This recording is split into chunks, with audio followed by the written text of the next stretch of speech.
Merhaba arkadaşlar, yepyeni haberlerle karşınızdayız. Afra Saraçoğlu'nun mimikleri Brezilya'da akademik konusu oldu.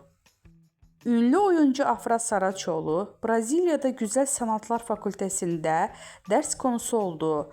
Brezilyalı bir üniversite öğrencisi oyunculuk ve mimik teknikleri üzerine yaptığı sınav ödevi için Saraçoğlu'nun 2019 yılında yaptığı Kardeş Çocuklar dizisinde sergilediği unutulmaz kömürlük sahnesini seçti.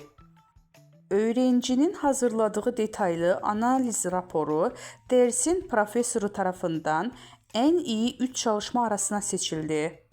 Profesör Afra Saraçoğlu'nun bu sahnesini örnek olarak kullanarak mimik ve oyunculuk tekniklerinin derslerinde öğrencilere aktarmaya karar verdi. Afra Saraçoğlu dizide Hayat Çetin karakterini canlandırmış ve performansı ile büyük beğeni kazanmıştı.